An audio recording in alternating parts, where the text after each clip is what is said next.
जय श्री कृष्णा दोस्तों। चार मित्रों की कहानी, उठ जाट हीर चाट। नमस्कार दोस्तों, आप सबका एक बार पुनः स्वागत है प्राचीन स्टोरी लाइन यूट्यूब चैनल में। मित्रों, आप हमारे चैनल पर नए दर्शक भाई बंधु बनकर पधारे हैं तो इस चैनल को सब्सक्राइब करें और हमारी वीडियो की समाप्ति होने तक आप इस चैनल पर बने रहें। मित्रों, एक ज्ञानवर्धक कहानी है, मोटिवेशनल कहानी है। इस कहानी से आपको सीखने को मिलेगा कि आप एक काम कितनी लगन से हमें करना चाहिए।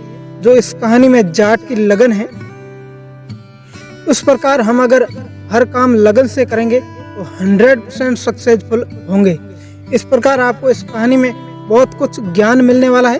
मेरा आपसे निवेदन है कि आप इस कहानी को शुरू से लेकर अंत तक पूरा देखें। आओ मित्रों, कहानी शुरू करते हैं। बहुत पुराने समय की बात है। चार मित्र थे, वो आपस में बहुत अच्छी मित्रता रखते थे। चारों ही अलग अलग जात के थे, अलग अलग कास्ट के थे। अर्थात चार मित्र का जात थी। पहला था जाट, दूसरा था राजपूत, तीसरा था सेठ और चौथा था ब्राह्मण। चारों का अलग अलग कारोबार था, अच्छा धंधा चल रहा था। एक दिन चारों ने पुष्कर घूमने का मन में विचार बनाया। चारों आपस में सलाह करने लगे, लेकिन कभी सेठ को टाइम नहीं थी तो कभी ब्राह्मण को और कभी राजपूत को तो कभी जाट को। एक दिन चारों ने समय निकालकर चारों एक जगह इकट्ठे हुए और अपना अपना सामान लिया और घूमने के लिए रवाना हो गए। मित्रों, दिन भर चले, शाम हो गई। एक जंगल में पहुंचे जहाँ एक कुटिया बनी थी। चारों मित्र उस झोंपड़ी में बैठे और वार्तालाप करने लगे। बोले, सेठ बोला राजपूत से, ठाकुर साहब आप बताइए आज की रात हम भोजन क्या बनाएं। तभी बीच में ब्राह्मण बोला, आप सब नाराज ना हो तो मैं अपनी राय दूं। तो ब्राह्मण ने कहा कि आज की रात हम खीर बनाएंगे। तब सब ने हाँ भर दी। हाँ ठीक है, खीर बहुत अच्छा भोजन है, हम खीर ही बनाएंगे। तभी चारों मित्र में से दो मित्र गए, जाट और ब्राह्मण गए जंगल में बकरियों का दूध लाने के लिए और खूब सारा दूध लेकर आई। और वहां पर झोपड़ी में चारों दोस्तों ने मिलकर खीर बनाई। बहुत ही स्वादिष्ट खीर थी। आहा, क्या बात है। फिर चारों मित्रों ने धाप कर खूब खीर खाई।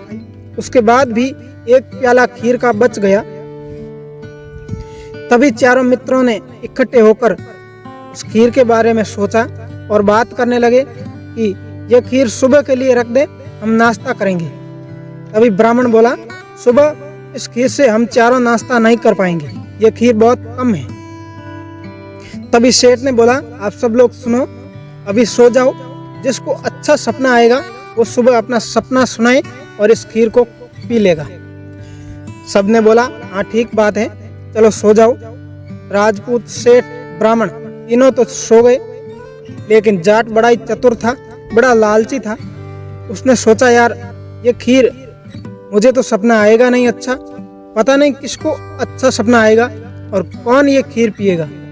चलो इस खीर को मैं पी लेता हूँ, सुबह देखेंगे, जो होगा जो देखा जाएगा। तो उस जाट ने क्या किया, खीर सारी पी ली और फिर से उस बर्तन पर प्लेट का ढक देके सो गया। अब इतनी सारी खीर पी हुई, नींद तो अच्छी आती है। जाट को खूब नींद आई, सुबह जगा ही नहीं। लेकिन बीच में 12 बजे जब इन तीन लोगों को सपना आया तो सबसे पहले ब्राह्मण को सपना आया।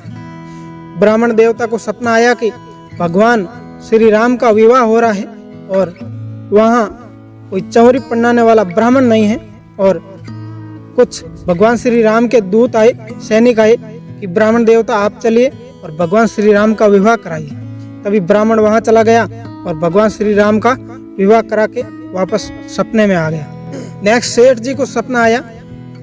सेठ जी के पास यमदूत आए और यमराज जी अपना हिसाब किताब कराने के लिए बही खातों का सेठ जी को ले जाने आए। तभी सेठ जी वहां चले गए यमराज के पास और हिसाब किताब किया और फिर वापस सपने में आ गए। अब तीसरे नंबर राजपूत को सपना आता है कि महाभारत का युद्ध चल रहा है कौरवों और पांडवों के बीच, और पांडु बेचारे कम हैं। तो राजपूत ने सोचा, मैं क्यों ना उनकी सहायता के लिए चला जाऊं। तभी राजपूत उसकी सहायता के लिए चला गया और पांडवों को युद्ध जिता के वापस आ गया। तब तक के लिए दिन उग चुका था, सवेरे हो चुका था और तीनों लोग आलस मरोड़ के खड़े हुए। तभी जाट सो रहा था क्योंकि भरपूर खीर पी हुई है, बहुत गहरी नींद में सोया हुआ था। इन तीनों ने जाट को जगाया, उठ भाई, अपना अपना सपना सुनाओ और खीर पियो। तभी जाट ने बोला, भाई मैं तो सबसे लेट उठा हूँ, क्यों ना आप अपना सपना सबसे पहले सुना दे। तभी ब्राह्मण देवता ने अपना सपना शुरू किया कि मेरे को आज सपना आया था कि भगवान श्री राम का विवाह हो रहा था। तभी जाट ने बोला, रुको रुको भाई, आपको रात को कितना बजे सपना आया था? उसने ब्राह्मण ने बोला कि मुझे रात को 12 बजे सपना आया था। हाँ, अब आगे शुरू करो। तभी ब्राह्मण देवता बोले, भगवान श्री राम का विवाह हो रहा था और वहां पर कोई ब्राह्मण नहीं था। मैं गया और भगवान श्री राम और माता सीता का विवाह करा के वापस आ गया। मेरे को यह सपना आया। तभी जाट ने बोला, आपको तो बहुत अच्छा सपना आया, अभी सेठ जी आप सुनाइए। सेठ ने बोला, यमराज जी रात को मेरे को लेने आ गए थे। यमराज जी के बही खातों का हिसाब अटक गया था। तभी मैं वहां गया और यमराज जी का हिसाब किताब बही खाता का करके आया। मेरे को यह सपना आया। तभी जाट ने बोला, आपको यार ब्राह्मण से भी बहुत तेज सपना आया है। अब बारी आई राजपूत की। तभी राजपूत अपना सपना सुनाने लगे। अभी जाट ने बोला, रुको भाई, सब आप टाइम क्यों नहीं बताते? तभी टाइम बताया राजपूत ने कि मुझे 12 बजे, हम तीनों को 12 बजे ही सपना आया था। तब हाँ, अब आगे की बात शुरू करो। तब राजपूत ने बोला, महाभारत में कौरवों और पांडवों का युद्ध हो गया था। कौरव 100 थे और पांडव बेचारे 5 थे। इसीलिए मुझे दया आ गई और मेरे को बुलावा आ गया। अभी मैं गया और उनका युद्ध जिता के वापस आया। तभी जाट ने बोला, यार उन दोनों से तो आपका सपना बहुत तेज है, आप तो कृष्ण भगवान के साथ युद्ध लड़कर आए हैं। तभी इन तीनों ने मिलकर बोला कि चौधरी साहब आप बताइए, आपको क्या सपना आया?